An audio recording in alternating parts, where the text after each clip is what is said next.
ውድ ቤተሰብ የነፂን ነገር አያችሁት አይደለ? እንግዲህ እናቷን ፕራንክ አደረገቻት ማለት ነው። አንዳንድ እናቶቻችን ወልዳችሁ ቀመሱት ይሉናል። ለምን መሰላችሁ? የሆነ ቦታ ሄደን በቃ እኛ ወይኔም ሆነው ብንሆን ወይኔ በጣም ነው የሚሰጉት የሆነ ነገር ሲሆን ማለት ነው እናቶቻችን። እኛ ደግሞ ምንም መስሎ አይታየንም። እነሱ እየተጨነቁ እኛ ምንም መስሎ አይታየንም። ስለዚህ ኧረ ወልዳችሁ ቀመሱት ይሉናል። ወልዳችሁ ቀመሱት ብሎ መራገም ደግሞ በጣም ከባድ ነው እና እንግዲህ መዚያ ብላ ስትጮህ እናቷን በጣም አስደነገጠቻት። አሁን መጣ አለች መቴ ብላ ለምለም ተንቢማላይ ብቻ። በነገራችን ላይ ነጽዬ በሰላም አላህ ይገላግልሽ። በሰላም እንግዲህ ትቅረብሽና አላህ በሰላም ለሁለት ሆነሽ ልጅሽን አቅፈሽ የምትደስ ያርግሽ። ሁሉም ነፍሰ ጡር እንደዚህ ነውና ነፍሰ ጡር በጣም ከባድ ነው። አይተነዋል፣ እኛም አርግዘን ወልደናልና የምጧን ነገር አይተናታል። ግን እናትሽን አስደነገሻቸው ታይ መስዬ እና ለማንኛውም በጣም ደስ ይላል። ውድ ቤተሰብ አሰላሙ አለይኩም ወራህመቱላሂ ወበረካቱ። እና እንግዲህ ውድ ቤተሰቦች ዛሬ የመጣሁት በነፂ ነው።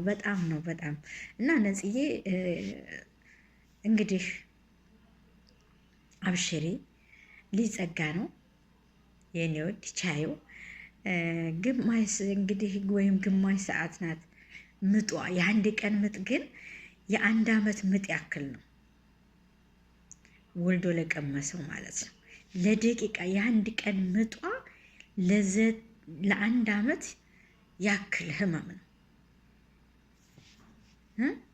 ልጁን አንሱት ምጡን እርሱት የሚባል ነገር አለና ልጅሽን ዱብ ስታረጊ ምጡን ትረሻዋለሽ ማለት ነው።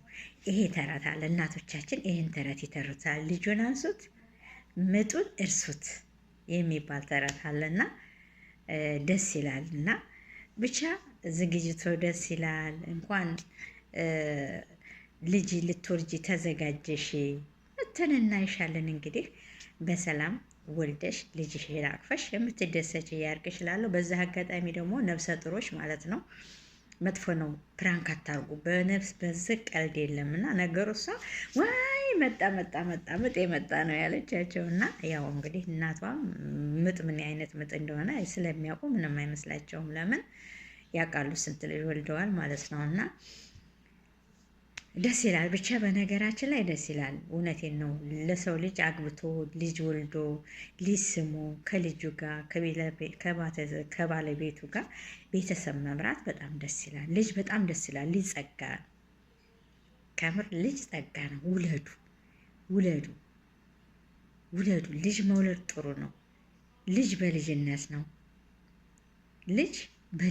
ነው እና በጣም ደስ የሚል ጊዜ ነበር። ነጽዬ አሁንም ቢሆን እንግዲህ በሰላም ገላግለሽ ልጅሽን አቅፈሽ ያስደስትሽ እያልኩኝ በዛ አበቃለሁኝ። እንግዲህ መጥተን ደግሞ እናይሻለን። አይዞሽ፣ ጎብዢ፣ በርቺ። ያችን የአንድ ቀን ምጧን ግን ታስታውሻታለሽ አይደል? ላላ እንደዛ ታስታውሻትም።